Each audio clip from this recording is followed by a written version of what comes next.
I am redoing my live because the fantastic Karen Ratcliffe pointed out that my mic wasn't working. So hopefully my mic is working now. And if somebody does jump on and they notice that my mic isn't working, then could they please be ever so kind and drop me a message and tell me that my mic isn't working. Anyway, sales processes, otherwise known as sales funnels, and targets.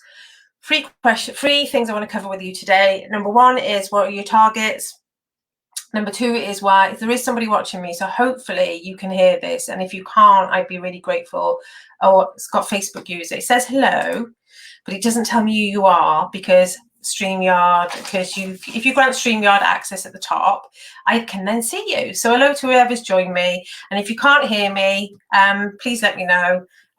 Because I am a Muppet and I'm redoing this again. I can join you now, it's loud and clear. That must be Karen then, okay? Oh yeah, everybody's now telling me they can hear me. Thanks for that, cheers.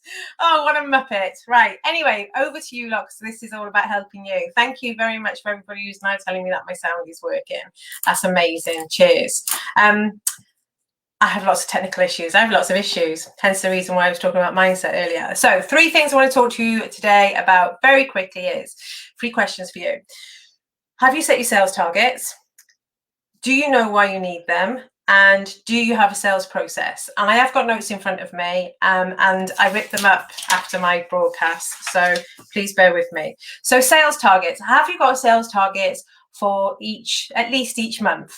So the way it should work is that you should have targets for the year, you should have targets for 2 years, you should have targets for 3 years. Then you should have targets for that. So if you've got your target for the year, you can then break that down into 12 months. You know what your monthly target is. You can then break that down into 4 or 5, because we've got 5 weeks this month. And it's Jacqueline. Hello, lovely. How are you? Nice to see you. Well, I can't really see you, but thank you for commenting.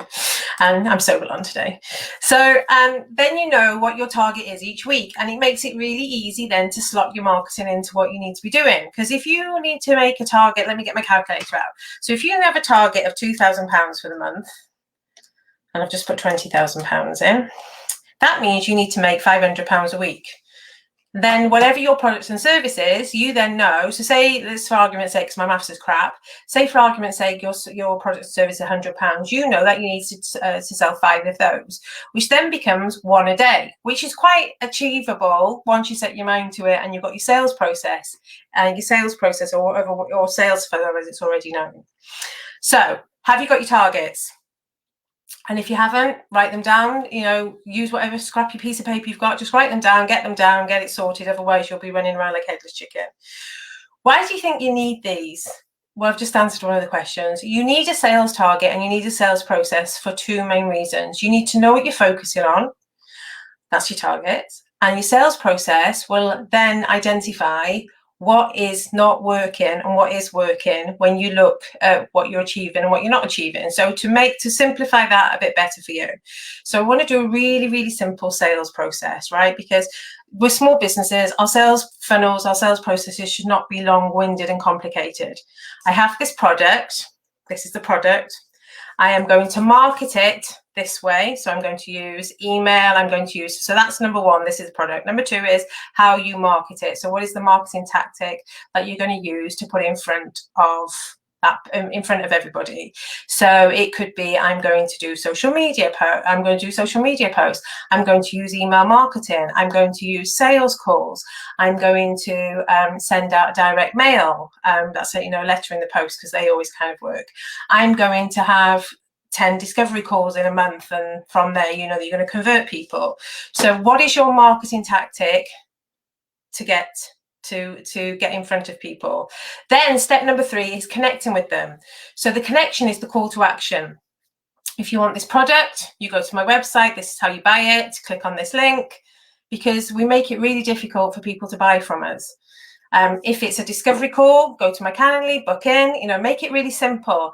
And one of the things that I didn't say this on the last one, actually, one of the things that women do, which is really bad, right, which really, if you think about it, it will upset you, is we do really pretty graphics with our website link on it. but actually we don't put our website link or the booking link into the actual comment or the post that we've put out, and then we're relying on people to go and find it. And normally by then you've lost them. So if you need to direct somebody to a website or to a Calendly link or something like that, then put the link in the actual sales post. You've got to start making it really easy for people to buy from you, because this is why the likes of Amazon, eBay, Etsy, not on the high street, Tesco's, Asda, and all those ones that we think are big and evil. This is why they are big and evil, because it's so easy to buy from them. I can go to Amazon, I can click a button, literally click one button, and it will be delivered in the next 24 hours. Sometimes it's delivered in the next 12 hours. So how do I connect with you? So that's number 3. If it is a discovery call, then that's either going to be a yes or no. If it's a yes, they buy, so they come back into that step number 4, because step number 4 is they buy. If they don't buy and it's a no, they go onto your email marketing list or a follow-up, however you do your follow-ups, because if somebody says no, it's just a no to them then. So just to clarify, that was 4 main steps. My maths is awful. 4 main steps. People should just tune in for this, for the comedy, right? Like, seriously. So step number 1 is, what are you selling? What's your product or service? What is it that you've got? Step number 2 is the marketing tactic that you use to put in front of them. Small businesses can normally handle about 3 marketing tactics at any one time. And when I say marketing tactics, that's email marketing, social media, discovery calls, sales calls, messaging. I can probably think of loads off the top of my head, but I've just had coffee, so I want to go to sleep. Number 3 is, how do people connect with you and buy from you? And then the number 4 is, how do they actually buy it and how do they get it delivered? Yes, so that's a really, really simple sales process.